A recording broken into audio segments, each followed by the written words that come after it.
kalau sakit harus beli jamu, ya jamu nggak bisa berobat, beli jamu di obat di tokoan aja. Kalau enggak ya ada orang lewat tukang jualan jamu.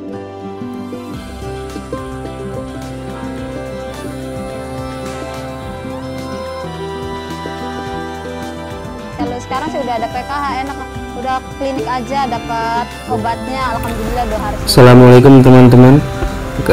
Pada kesempatan kali ini saya akan membahas kemiskinan yang ada di Indonesia dengan teori Bapak Soerjono Soekanto.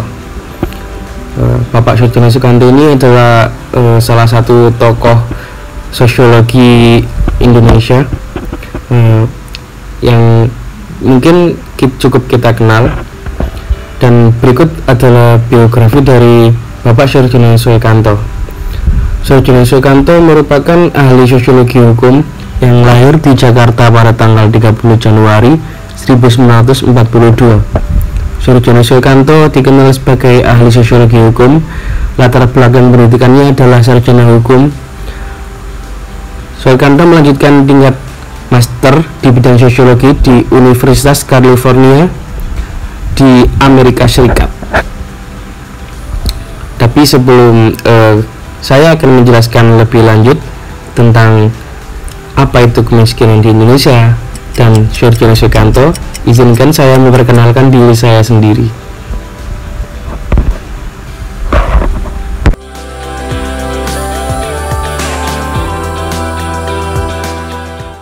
Perkenalkan, nama saya Muhammad Azriel Rahman dari Sosiologi Angkatan 2019 kelas C. Pada kesempatan kali ini saya akan menjelaskan tentang kemiskinan yang ada di Indonesia. Berikut adalah biografi lengkap dari Bapak Sosiologi yaitu Soerjono Soekanto. Lektor Kepala Sosiologi dan Hukum ada di Fakultas Hukum Universitas Indonesia.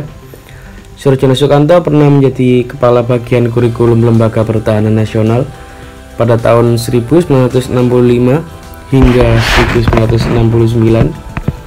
Ia juga pernah menjadi pembantu dekan di bidang administrasi pendidikan Fakultas Ilmu Sosial Universitas Indonesia pada tahun 1970 hingga 1973.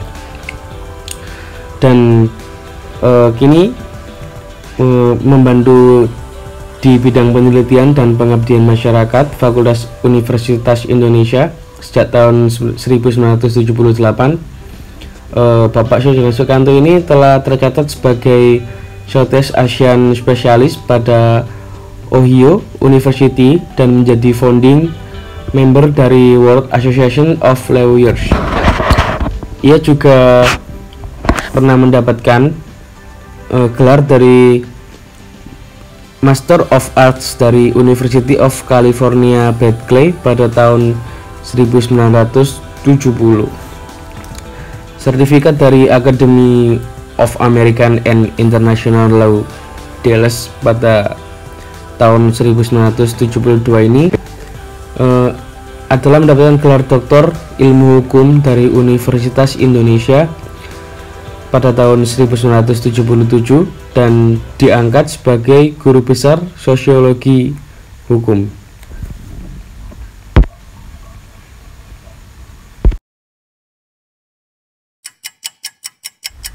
Menurut Soerjono Soekanto mengatakan bahwa kemiskinan adalah suatu keadaan di mana seseorang tidak sanggup memelihara dirinya sendiri sesuai dengan taraf kehidupan kelompok dan juga tidak mampu memanfaatkan tenaga mental maupun fisiknya dalam kelompok tersebut.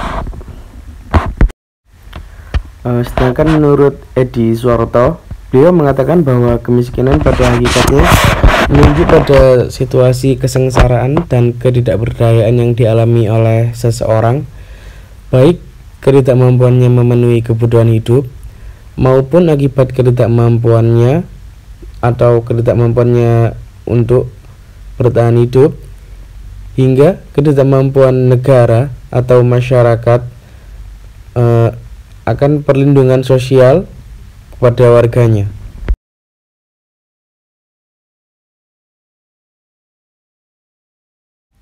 Badan Pusat Statistik atau disingkat dengan BPS telah merilis data terkait kemiskinan di Indonesia berdasarkan Survei Ekonomi Nasional pada bulan September tahun 2020.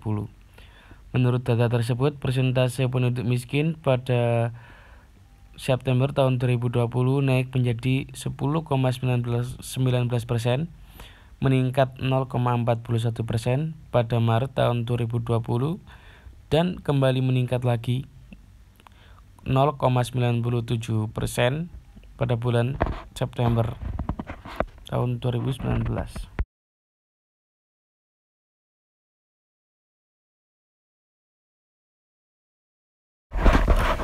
Kembali lagi kepada pembahasan kita kali ini, yaitu pada kemiskinan yang ada di Indonesia. Berikut adalah potret kemiskinan yang ada di Indonesia.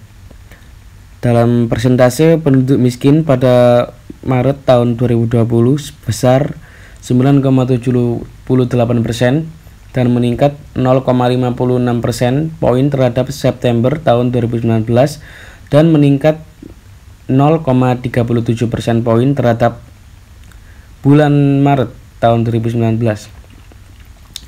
Yang kedua, jumlah penduduk Indonesia miskin ini pada Maret 2020 sebesar 26,42 juta orang dan meningkat drastis 1,63 juta orang pada September tahun 2019 dan meningkat 1,28 juta orang pada bulan Maret tahun 2019.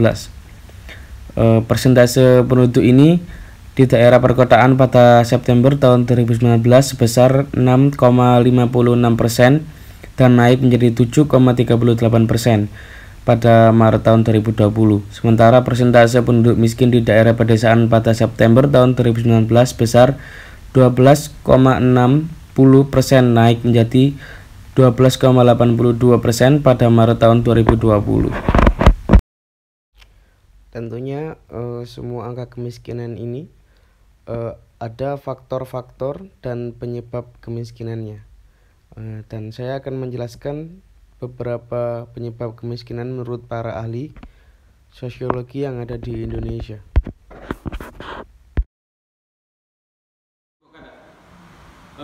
Pada kesempatan kali ini saya akan menjelaskan tentang kemiskinan yang ada di Indonesia. Yang pertama yaitu saya akan membahas tentang kemiskinan yang subjektif. Jenis kemiskinan ini terjadi karena seseorang memiliki dasar pemikiran sendiri dengan beranggapan bahwa kebutuhannya belum memenuhi secara cukup walaupun orangnya tersebut tidak terlalu miskin. Ya, contohnya ya seperti kita mempunyai beberapa uang, mungkin 20.000 lah ya, sebagai mahasiswa rantau. Tapi kita itu merasa kurang dengan uang segitu. Tapi sebenarnya uang segitu itu tidak cukup buat makan. Faktor yang kedua, di sini ada kemiskinan absolut. Jenis kemiskinan ini adalah bentuk kemiskinan di mana seseorang keluarga memiliki penghasilan di bawah standar UMK. Di bawah ini garis kemiskinan pendapatnya tersebut dapat memenuhi kebutuhan pangan, sandang, papan, dan pendidikan dan kesehatan. Baru ini adalah kemiskinan karena kurangnya pendapatan yang disebut kemiskinan absolut. Beralih yang ketiga adalah kemiskinan relatif. Jenis kemiskinan ini adalah bentuk kemiskinan yang terjadi karena pengaruh kebijakan pembangunan yang belum menyentuh semua lapisan masyarakat. Kebijakan tersebut menimbulkan ketimpangan penghasilan dan standar kesejahteraan. Yang keempat adalah kemiskinan alamiah. Kemiskinan alamiah ini adalah di mana ini merupakan kemiskinan yang terjadi karena alam sekitarnya langka dan sumber daya alam. Hal ini menyebabkan masyarakat setempat memiliki produktivitas yang rendah. Yang kelima adalah kemiskinan kultural. Kemiskinan ini adalah yang terjadi sebagai akibat kebiasaan sikap masyarakat dengan budaya santai dan tidak mau memperbaiki taraf hidupnya, seperti masyarakat modern. Yang terakhir di sini ada kemiskinan struktural. Kemiskinan ini terjadi karena struktur sosial tidak mampu menghubungkan masyarakat dengan sumber daya yang ada. Jadi dari faktor-faktor tersebutlah kemiskinan bisa terjadi yang ada di Indonesia. Jadi kita sebagai kemiskinan yang semakin menaik dan tahun demi tahun lapangan pekerjaan kian sulit didapatkan dan lahan pun untuk UMKM juga semakin sedikit, bahkan mungkin tidak ada. Maka kemiskinan di Indonesia tiap tahun terus meningkat hingga anak putus sekolah dan pendidikan terputus karena faktor ekonomi yang kurang. Tentunya semua penyebab kemiskinan ini ada sebabnya, dan saya akan menjelaskan penyebab kemiskinan menurut para ahli sosiologi yang ada di Indonesia. Mungkin cukup sekian dari saya tentang bahasan saya pada kesempatan kali ini tentang kemiskinan yang ada di Indonesia dan penyebabnya. Semoga bermanfaat bagi teman-teman dan semoga teman-teman sehat selalu. Jangan lupa untuk terus menyupport Sosiologi Channel agar lebih berkembang lagi, dan jangan lupa komen, like, dan subscribe. Terima kasih semua yang sudah menonton. Assalamualaikum warahmatullahi wabarakatuh.